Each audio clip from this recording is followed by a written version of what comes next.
3x minus one less than equal to x minus three for real x। आपको साफ दिख रहा है कि जो बीच में सिंबल है वो इनइक्वालिटी का सिंबल है, तो ये किसका क्वेश्चन है? इनइक्वेशन का क्वेश्चन है। और वन वेरिएबल दिख रहा है आपको, x दिख रहा है, तो जाहिर सी बात है linear equation in one variable है और इसे हमें सॉल्व करके लाना है। ठीक है, माइंड सेट है हमारा कि जो वैल्यू आएगी वो फिक्स नहीं आएगी, एक इंटरवल की फॉर्म में आएगी, एक सेट की फॉर्म में आएगी। ठीक है, शुरू करते हैं भाई। तो शुरू करने में सबसे पहले जो क्वेश्चन का मेन पार्ट है जिसे सिंप्लीफाई करना है उसे कॉपी करते हैं। ये हमारा पार्ट है जिसे हमें सॉल्व करना है। तो ब्रैकेट से रिमूव कर देते हैं हमें, ब्रैकेट जो है वो हमें रोक रहा है कैलकुलेशन के लिए, तो 3 का मल्टीप्लाई LHS में कर देते हैं और 1 का मल्टीप्लाई RHS में। तो जब आपने इसको मल्टीप्लाई करके देखा तो ये देखा। अब याद करिए, अब सबसे पहला रूल क्या पढ़ा था? सबसे पहला रूल पढ़ा था कि जो x हैं उनको एक साइड LHS में ले आइए और जो कांस्टेंट है उनको RHS में ले आइए। ठीक है, याद है ना?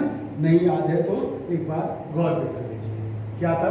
Transform all terms involving x on the LHS and constant terms on the RHS।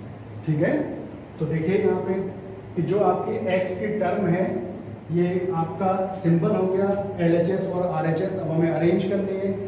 LHS में हमें क्या दे रखा है? LHS में हमें 3x गिवन है।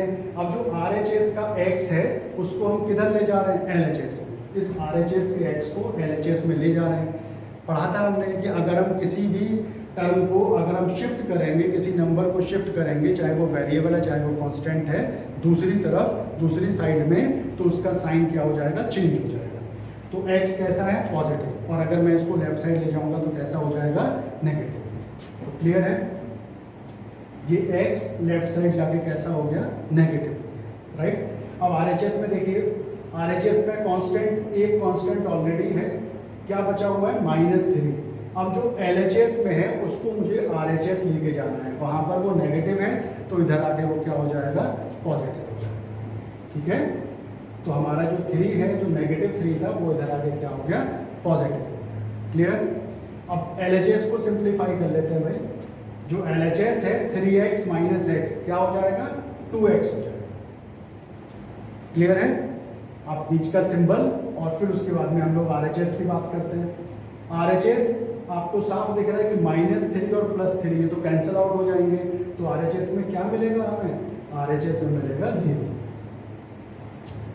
ठीक है, अब सिंप्लीफाई करके आपने देखा कि जो x का कोफिशिएंट है वो 1 नहीं है, तो हमें क्या करना है? 2 से डिवाइड करना है। याद करिए क्या लिखा था वहां पे? Divide both sides by the coefficient of x if the coefficient of x is not 1। तो क्या है कोफिशिएंट ऑफ x? 2 है, तो इसका मतलब हमें 2 से क्या करना होगा भैया? डिवाइड यहाँ पे करना होगा। ठीक है, तो on dividing both side by 2। Right. अब डिवाइड जब हम कर रहे हैं किसी नंबर से, तो हमें थोड़ा सा याद आ रहा है कि डिवाइड करने पर एक केस ऐसा था जहां पर हमारा जो साइन ऑफ इनइक्वालिटी है वो क्या हो जाता था? चेंज हो जाता था। याद आ रहा है ना? एक जगह पर मल्टीप्लाई और डिवाइड, लेकिन वो कहाँ पे था? नेगेटिव अगर वैल्यू से, सेम नेगेटिव नंबर से बोथ साइड को आप मल्टीप्लाई करो या डिवाइड करो तो आपका साइन ऑफ इनइक्वालिटी क्या हो जाता था? रिवर्स हो जाता था। लेकिन अगर आप पॉजिटिव नंबर से बोथ साइड को सेम पॉजिटिव नंबर से मल्टीप्लाई या डिवाइड कर रहे हो तो उस पर कोई फर्क नहीं पड़ेगा। आप 2 से डिवाइड कर रहे हो, 2 कैसा नंबर है? पॉजिटिव नंबर है।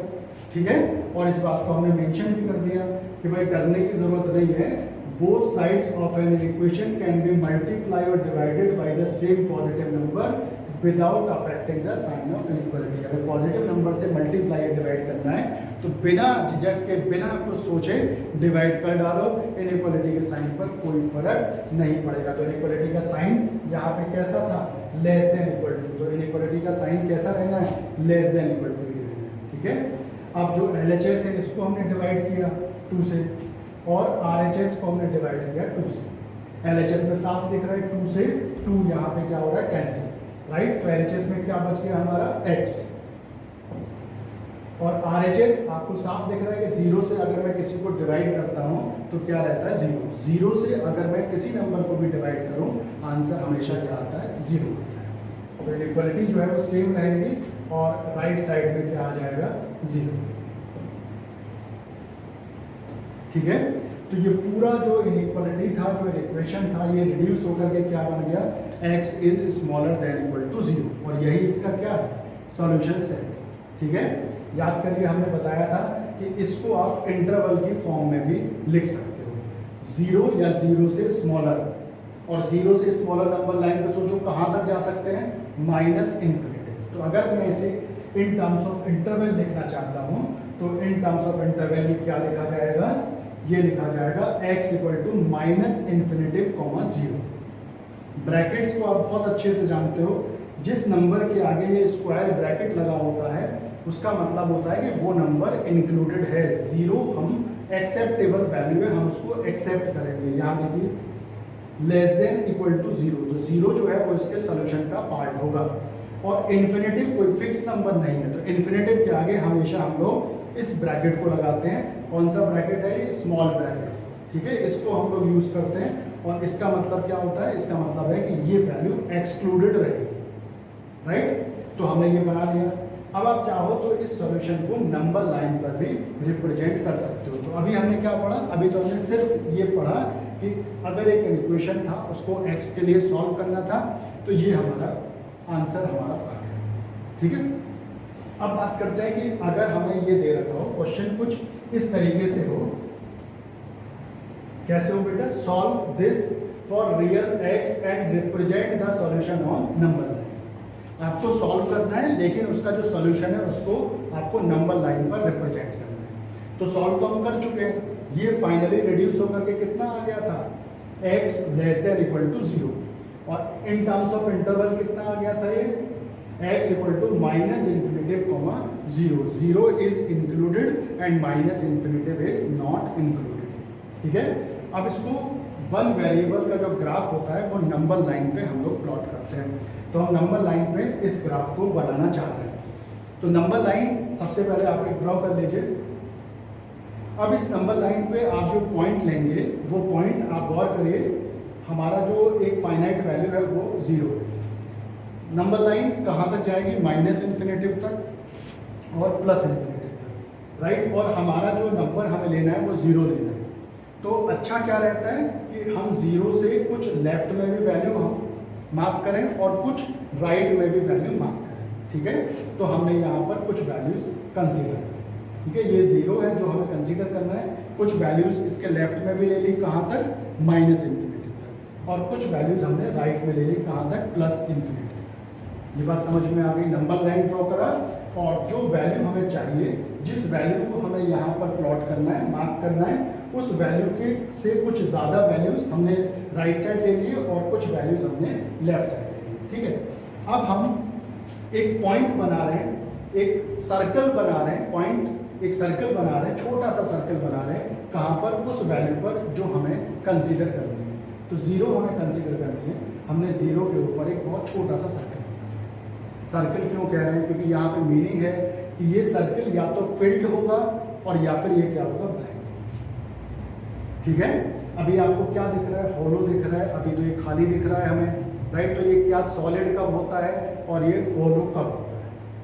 अगर हमारी इनइक्वालिटी में इक्वल टू लगा हुआ है, अगर ये वैल्यू इंक्लूडेड है तो ये फिल होगा, ठीक है, सॉलिड फॉर्म में होगा, और अगर हम वो एक्सक्लूडेड है तो ये ऐसे ही रहेगा। तो आप गौर करिए, हमारा जो इनइक्वालिटी का साइन है वो कैसा है, उसमें इक्वल टू आ रहा है। अगर इक्वल टू आ रहा है तो ये क्या हो जाएगा, फिल हो जाएगा। समझ में आ गया, दोबारा समझिए। जो पॉइंट जहां से आपको नंबर लाइन शुरू करनी है, जो पॉइंट आप नंबर लाइन पे कंसीडर कर रहे हैं, राइट, अगर वो पॉइंट इंक्लूडेड है तो हमें क्या करना है, सर्कल को सॉलिड फॉर्म में रखना है, फिल करके रखना है। और अगर वो एक्सक्लूडेड है, अगर यहाँ इक्वल टू साइन नहीं होता तो उसको हमें क्या रखना है, होलो फॉर्म में रखना है, फिल नहीं करना। ठीक है, अब गौर करिए, अब हमें एरो मार्क करना है कि वैल्यू किधर की तरफ मूव कर रही है। एरो क्यों, क्योंकि माइनस इन्फिनिटिव है, माइनस इन्फिनिटिव है तो जाहिर सी बात है एक रे बना के छोड़ देंगे। डायरेक्शन क्या रहेगा, towards minus infinitive. Minus infinitive का डायरेक्शन कौन सा है, ये बना। तो एक लाइन हमें ड्रॉ करनी है, एक एरो, एक रे टाइप हमें बनानी है, और जिसका डायरेक्शन किधर होगा, माइनस इन्फिनिटिव की तरफ। तो ये हमारा यहाँ पर इसका ग्राफ होगा। और ये जो आप लाइन बना रहे हो इसको थोड़ा सा इसकी विड्थ को, जो एक्सिस की विड्थ है उससे हमें थोड़ा ज़्यादा लेना है, जिससे कि हमें पता चल पाए कि इधर नहीं बन रहा है, इधर ग्राफ का कोई पार्ट नहीं है, जो हमारी बोल्ड लाइन है थोड़ी सी विड्थ जिसकी ज़्यादा है वो हमारा ग्राफ है। क्लियर है? ऐसे करके हम इसको राइट। कुछ टीचर इसको शॉर्ट फॉर्म में भी बनवाते हैं। शॉर्ट फॉर्म क्या है उसको भी समझ लेते हैं। आप नंबर लाइन बनाइए, इसकी मिनिमम और मैक्सिमम वैल्यू राइट, उधर कहाँ तक जाएगा, इधर कहाँ तक जाएगा, ये मार्क कर दीजिए। आपको पता है इधर कहाँ तक जाएगा माइनस इन्फिनिटिव और इधर कहाँ तक जाएगा प्लस इन्फिनिटिव। अब जीरो मार्क करते हैं, हमने जीरो मार्क करा राइट।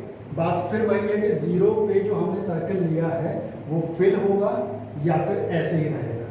तो आपको बताया कि अगर इक्वल टू का साइन है तो फिल होना है, अदरवाइज वो ऐसे ही रहना है।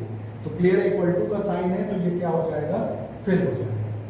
और अब एक एरो बनाना है टूवर्ड्स माइनस इन्फिनिटिव को भी, जीरो से कहाँ तक जाना है हमें, माइनस इन्फिनिटिव तक। तो एक एरो हमने मार्क कर दिया। और आप गौर करिए इस एरो की जो विड्थ हमने ली है वो थोड़ी सी ज़्यादा ली है इससे, जिससे कि बिल्कुल क्लियरली ये समझ में आए कि ग्राफ इस साइड बन रहा है, इस साइड ग्राफ नहीं। तो उम्मीद करते हैं कि ये आपको क्लियर है।